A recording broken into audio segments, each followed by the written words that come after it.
Hello, ladies and gentlemen. Welcome to Gareth Icke's Big Mouth. This usually goes live on Iconic, but we're putting this one out to all platforms because we think that it's pretty important that people see it. I'm joined today by an old school friend, Nick, who contacted me this week to talk about the government lockdown and curfew and just how that's affecting the hospitality industry, bars, restaurants and stuff like that. It's great to talk to you, Nick, but it would be nice if it was under better circumstances. But if you could tell us just how it's all affecting you personally. Yeah, of course. So we have been working on a new beautiful site that you can see a bit of it behind me for the last 4 months. Spent hundreds and hundreds of thousands of pounds getting it all ready for a launch date that was due to be the 19th of October. We have 50 members of staff all ready to go, due to start training this Monday just gone on a 2-week intensive training course ready for the launch. And then since the 10pm curfew come in, it just made it completely and utterly unviable for us to do it.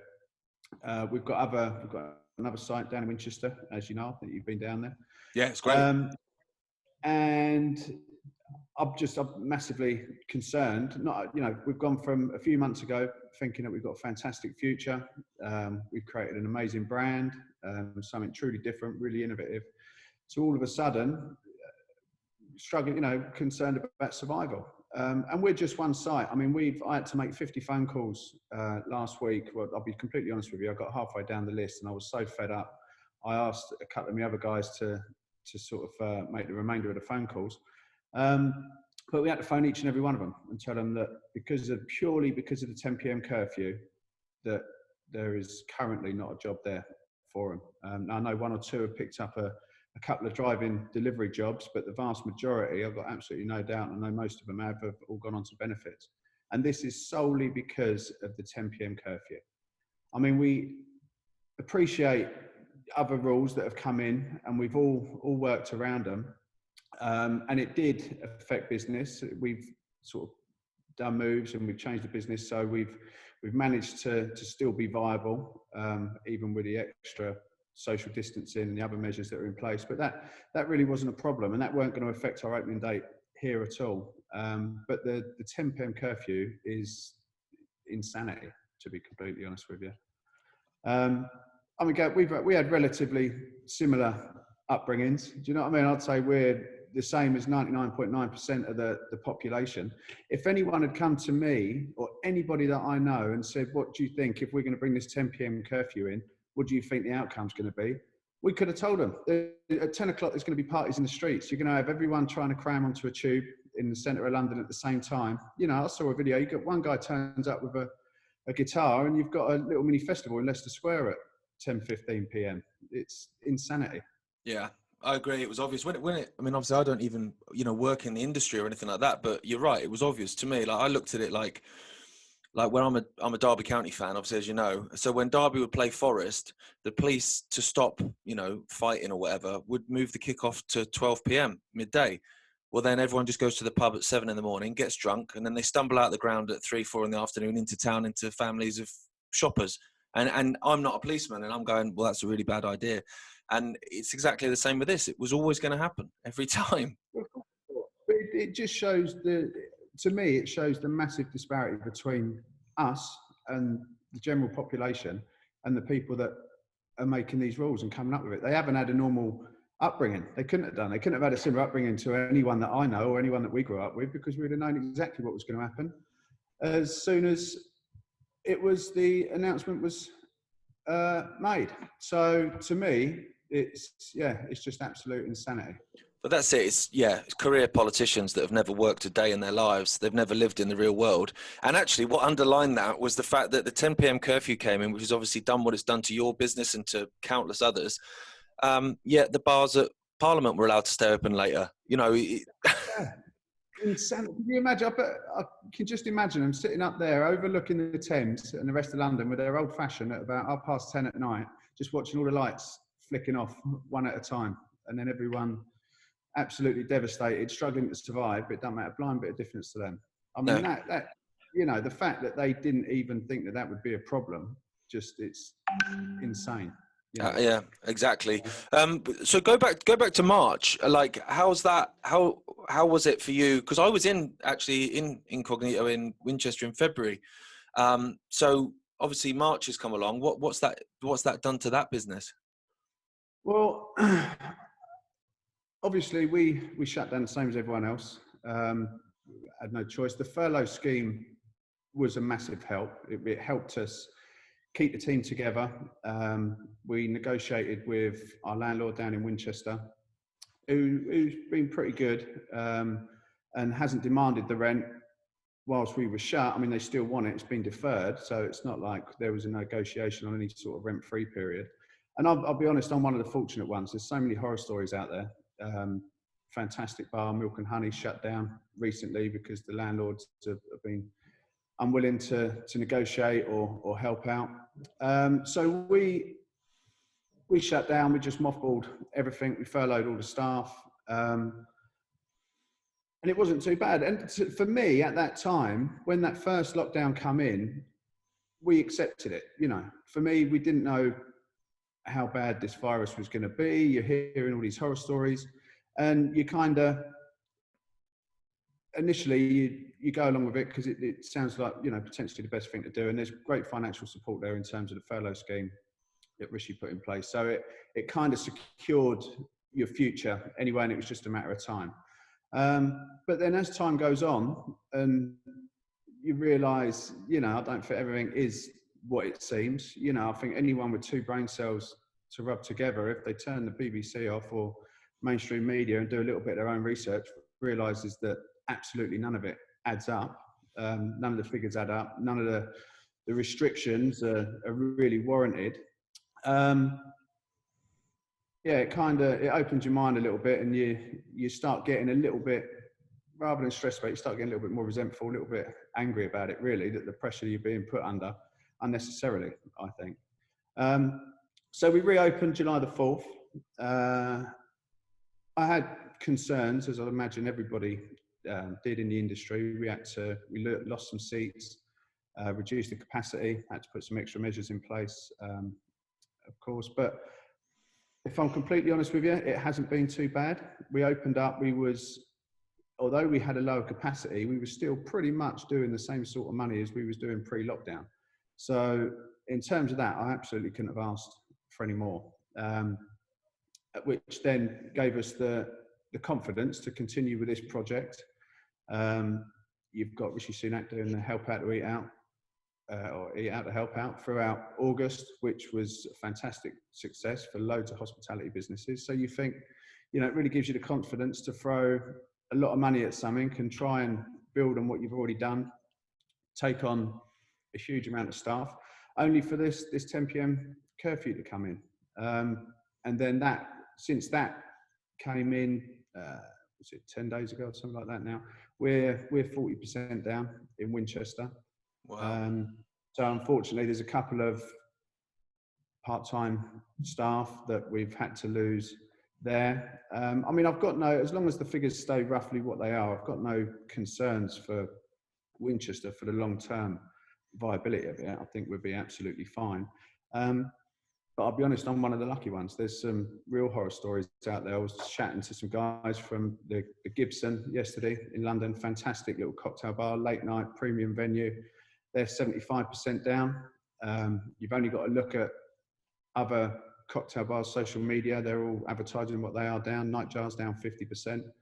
And these are in the city. They're 50% down on an already dramatically reduced turnover since the city's been in lockdown and people not going back to work, and there's no tourism and everything else. So it really is, yeah, dire out there for hospitality. And I think if this 10 p.m. curfew isn't reversed or tweaked to a way that makes it worthwhile for businesses to stay open or makes it possible to stay open, I think you're going to see millions more redundancies and lost jobs unnecessarily. I mean, there's already going to be, as soon as the furlough scheme ends, I think it's going to be a bloodbath out there, really. Oh yeah. But the PM curfew is just going to make it infinitely worse, and it's completely unnecessary. Yeah, and the thing about the curfew thing that gets me is that like those impositions were brought in when Vallance and Whitty said, was it by, I think it was 28th or 27th of October, that it would be about 50,000 cases a day. So the government brought in the 10 p.m. curfew. They shut down more cities, stuff like that, places like Liverpool. And then the day after, Vallance talks to the BBC and he says, "Oh, that wasn't a prediction. We just knew it would get headlines." And you're like, "But Yeah, okay, well then let's get rid of the curfew then, because do you know what I mean? yeah, You've said it's not." crazy. Yeah, and you've got Matt Hancock, turning around and saying that 50% of all transmissions, we know that 50% of all transmissions are done in hospitality, which is a complete and utter lie. I mean, Public Health England's latest figures that I've seen show that only 4% of transmissions were in a hospitality space. 82% was in the workplace, schools and care homes. And I'm not saying for a second that any of them should be shut down, but it just shows that hospitality is absolutely being made to be a scapegoat and a patsy for some of the mistakes and the incompetence, really, of the government. I mean, the people that make these policies, Matt Hancock, he should get arrested, really, by the end of it. You know. Oh, I agree completely. They just don't want people having fun. It seems that that's the thing. Like everything that's taken away, like you can go to work, you know, bugger off to work and bugger off to school, but when it comes to going out, socializing, going to watch sport or anything, it's like, no, we can't have you been doing that. I mean, I saw. Sorry, go on. No, I was just going to say that the interview yesterday with ITV, I mean, they changed the headline in the end because people kicked off, but he still said it, which was the fact that maybe people in the arts, so like musicians and poets and artists and performers, should think about a new career path. It's like, I know. What an outrageous statement. What an unbelievably outrageous statement to make. You know, it's all of the nice things in life, isn't it? It just seems to be that they're drilling down on and trying to destroy. It's I couldn't believe it when I read it. It's 3 people actually sent it to me, screenshots in text. You know, I mean, that Rishi Sunak at the beginning, I'll be honest with you, I thought he was doing a fantastic job, and I thought he was doing all he could when he brought in that furlough scheme. I don't necessarily think it was dealt with in the right way. I mean, when Boris Johnson in March turned around and said, we're keeping pubs open, but telling everyone, but we don't want anyone to go to them. And then all of a sudden, everyone's bookings fell through the floor. We took no money, but still had to pay everybody's wages. And it was only a few days later that Rishi Sunak then come out and announced the furlough scheme. You know, you'd think that they would have come together and said, don't worry, we're going to look after you. And they would have saved a huge amount of anxiety for millions of people. But I did think initially, Rishi, that was a good move with the furlough scheme. It's been invaluable to millions of people and hundreds of thousands of businesses. But the latest stuff that he's been coming out with really does absolutely no help whatsoever. And it pretty much cements in my mind that we're on our own. Oh, 100%. 100%. Yeah. Yeah. So, I mean, it works out with this winter plan that he's got in place. I mean, if you can't afford to keep your staff on, how can you afford for them to stay at home? How can you afford to pay for 55% of their time and only receive 33% of your employees' time? If you've got 2 full-time members of staff and you've only got enough hours for 1 full-time member of staff, it's cheaper to make 1 redundant than to put them both on part-time and run them through that scheme. So it really seems like they're trying to look to Joe Public that they're doing the right thing, but really the people that have got to live with it and pay the bills no different, and we're being made to look the scapegoat once again. So how are you looking now? Because I'm assuming, you know, takings and stuff go up over Christmas and New Year, which, you know, that's cancelled. So how are things now? Obviously with Kingston, obviously behind you, it looks amazing, mate, to be honest, that place. It's such a beautiful venue. Yeah, it's incredible. And obviously the whole thing was built around social distancing and making sure that we complied to all the measures. I mean, we are fortunate. Our business model is table service anyway. We're reservations anyway. You know, we've got door people on the door that opens the door for you. So you don't even have to touch the door handle from the minute you get here. You know, there's hospitality in general is one of the safest places that you can go. You know, we are constantly cleaning and we've got rules and regulations that we have to constantly meet. So we're ready to adapt to these sort of things. So it's not really a big problem for us. So, I mean, thankfully our business model does suit the other restrictions that are in place. But in terms of here, I don't know. And I really don't know when we're open. I mean, I am very, very fortunate that we haven't opened already, because if we had opened 4 weeks ago and then this 10 p.m. curfew come in, then we could be in serious trouble, because we would have 50 members of staff on contracts, both part-time and full-time. Our wage bill here would be between £15,000–20,000 a week. And without the ability to take the money, we could have easily gone out of business within 3 to 6 months. But fortunately, we hadn't yet opened, and we've got a pretty decent landlord here who we've negotiated with. So for me personally, I think we'll be okay. I mean, this can stay shut for some time until the government come to their senses and we can reopen. But it's not about me, you know. We are one site. There's 50 members of this team that now haven't got a job.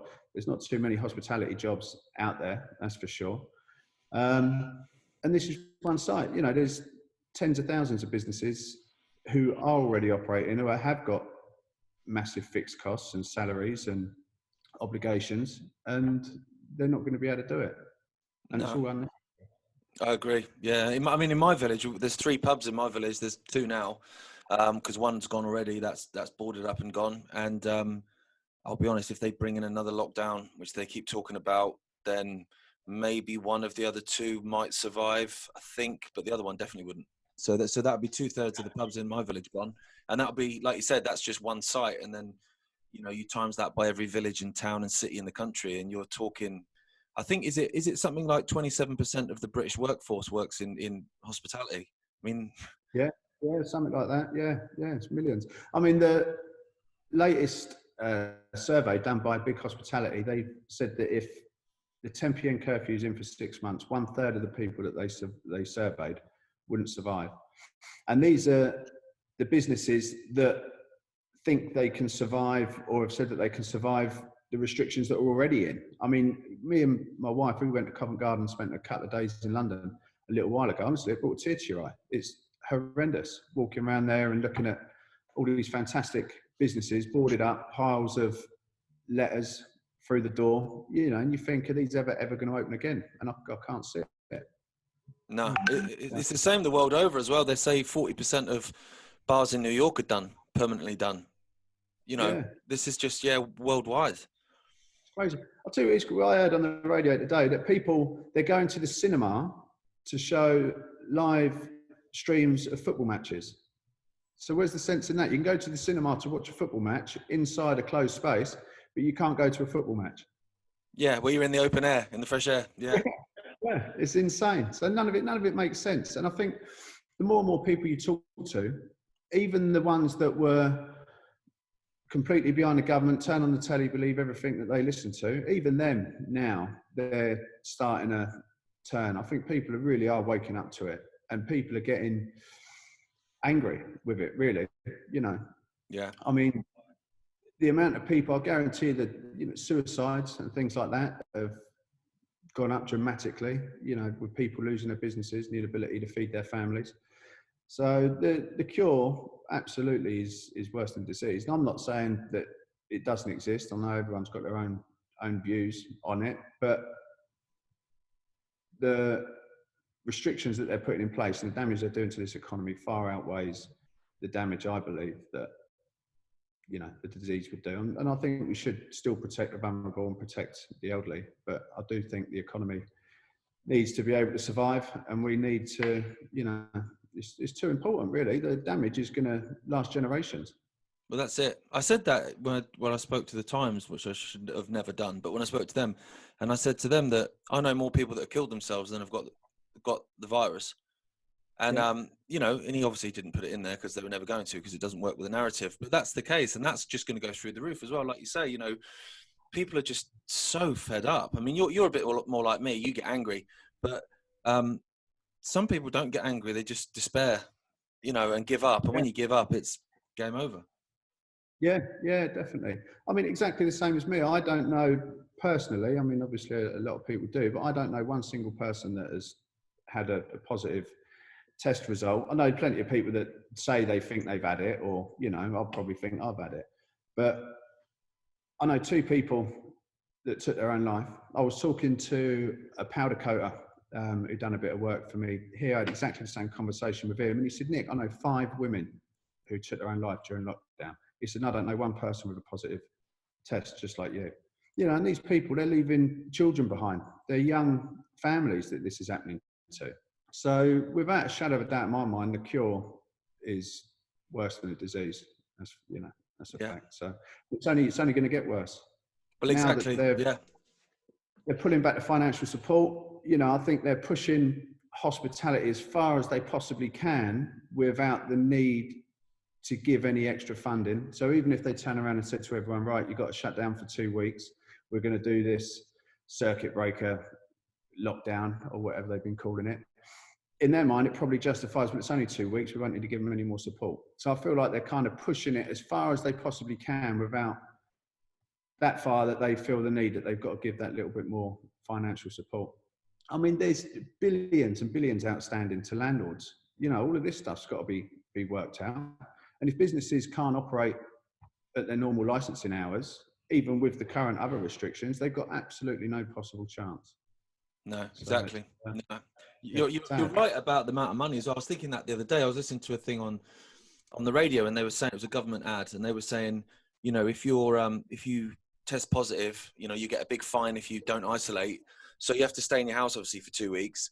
And the government's going to give you 500 quid. Now I was thinking, right, okay, so if you're not earning a lot of money and, you know, you've got a small bedsit or a flat or whatever, then okay, 500 quid's 500 quid. But if you live in the centre of London and your mortgage is like God knows what, and you can't go to work for 2 weeks, but it's 500 quid, it's like, well, that's not going to even cover the rent or even a quarter of the rent if you're, you know, in certain places. No, definitely. So it's, and I do think, the wet-led venues and obviously the late night hospitality has really, really been affected. I mean, I don't know what nightclubs are going to do. They really, really are in big trouble. And I do feel like the majority of the support has also been lent towards restaurants rather than the wet-led venues. So like your VAT reduction is all really geared towards restaurants. There's no real help for wet-led cocktail bars or premium sort of wet-led places. So yeah, I don't know. It's very, I mean, I do understand why they wouldn't necessarily give big VAT cuts to pubs and wet-led places, because all you're going to do then is have all the other political parties saying that you're encouraging binge drinking, and you'll have all the newspapers taking photos of people partying in the streets, and it's all down to the VAT cut and stuff like that. So I know they're in an awkward position, but they can't just abandon everybody and now say that these jobs are not viable, go and retrain. You know, I mean, like we go back to what he said yesterday, it's completely outrageous. And I think they've kind of made their mind up that you're on your own from now on. Yeah, this is it. I think it's like, this is the new normal. They were saying the new normal back in March, like they just coined that phrase immediately. You know, it was a 3-week lockdown just to flatten the curve, That was nearly 7 months ago. And they're now saying that it's these things are in place for another 6 months. You're like, Jesus wept. Like, what the hell, man? Like, you can't enjoy anything. You can't do anything. No, definitely. And like you said, that's all it was, wasn't it? We've got to flatten the curve and protect the NHS. And this is what we was sold at the beginning of it. So everyone was more than happy to comply. Then we built all the nightingales. And now cases, they're rising, but they're testing, you know, you listen to Piers Morgan and the stuff he says, and it's the end of the world. But what he doesn't say is that they're testing 20 times more people now than they was back in April. So, of course, you test more people, you're going to get more positive test results, aren't you? So I lost my thread. No. Yeah, that's exactly it. And also, they never mention how many of those are in hospital, how many of those are dying. And the one that got me was when we had a day in August where there wasn't a death. There wasn't a single death attributed to COVID. And it didn't even make the news. Like, someone pointed it out because they'd seen it on the Office of National Statistics. So you went looking for it. And I'm thinking, if we live in a normal place where people are genuine, that's front page news. That's get in. That's amazing. No one's died. Right. this is great. Let's, you know, get our lives back. But they don't want to tell you that. So it's like, oh no, No, we we won't don't. mention that. And now, instead of having a daily hospitalised count or a daily death count, it's a cases count, because it's easier, isn't it? If you're testing more people, you're going to get more results. And all of a sudden, it's not about protecting the NHS. It's about, we've got to suppress the virus until a vaccine comes along. So, you know, they keep changing the goalposts, and all of a sudden it's deaths in 28 days. So it's kind of like spreading a wider net to catch as many figures as you possibly can. So I think, yeah, I think people are waking up to it, and I think they're really getting fed up with it. Oh, I hope so, mate. I hope so. I think also, like, when furlough ends, like you mentioned earlier, that's going to be a massive wake up call for people. And also, like, the more stuff you see, like I saw an article today that come out of a government briefing in Australia, where they're saying that there won't be any long distance travel for Australians till 2022. Yeah. And you're like, what? So if they're doing it there, they'll do it here. So all of a sudden you're going to tell people, oh, you can't go abroad for another 2 years. People aren't going to, well, you like to think people aren't going to have it. Yeah, well, there's talk of that, isn't there? I mean, even mainstream media are talking about sort of vaccine passports and stuff like that. I've got absolutely no doubt that will probably come in. And then what do you do? You know, what do people do? Well, that's it. You just hope that if there's enough people say no to it, you know, that makes a difference. Yeah, which is, I mean, what did he said it, didn't he? Hancock. Well, we won't make it mandatory as long as enough people download the app. We won't make it mandatory. Well, it's mandatory then. That's it, yeah. Do you know what I mean? Yeah. They do love their use of language. They're the same with the vaccines and stuff. They're saying that, you know, we won't make it mandatory to have vaccines, but it will mean that you can't do X, Y, and Z. It's like, well, it's mandatory then, because if people can't go out, they can't go to work, they can't live. So, you know, you're saying have it or don't live. Well, that in anyone's definition is mandatory. Yeah, absolutely. I mean, and when you read in the newspapers and you hear that Dr. Whitty's got £600,000 worth of shares in one of the companies that's developing a vaccine, and that Hancock only found out about it in the newspaper, in his own words, he only found out about it in the newspaper. You think, how's this not disclosed prior to being put into the position that you're in? You know, I mean, the stock market's as crazy as it is at the minute. I mean, there's nothing to say that company could triple, 5x their stock value if they are the ones that come up with a vaccine and get it. And Whitty's in line for millions if it does. So you think, how's there no conflict of interest? How can this not be brought to light? How can Matt Hancock only find out about this in a newspaper 7 months in to everything that's going on? It's insane. Yeah, exactly. Well, they're lying, basically. That's the long and short of it, isn't it? Another thing I think as well, I'd love to know, and I've tried to find, but I've not been able to find enough, like, concrete stuff. But I'd love to know who'd invested in PPE in the last 18 months, maybe 2 years. Yeah. Because I think you'd see some names pop up, you know, you think, oh, hang on, that's a bit interesting. Because it just seems like this whole thing was, you know, long planned and long rehearsed. And yeah, that's just one of those things. I think I'd love to know who's making money out of that. I think there's a lot out there that we probably never know in there. But I mean, I'll be honest, right this moment in time, my biggest concern is sort of hospitality and trying to save as many jobs as I can for our lot, and just getting the word out there, really, and let them know how devastating it is for the industry. Yeah.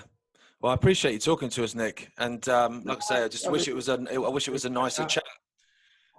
But no, definitely. We'll catch up when times are better. Yeah, absolutely. Well, next time I'm down south, I'll have to come into Winchester, and because Gemma, my wife, just loved it, absolutely loved it there. So we'll come and have some drinks, and yeah, and then Kingston when it's up and running, mate. We'll have a party. I'll let you know. Yeah, please do. Okay. Yeah, we'll do, definitely. Yeah. Right. Cheers, Nick. I appreciate it, mate, and I'll speak to you soon. Nice one. Take care. Bye-bye. Cheers, pal. Bye, mate.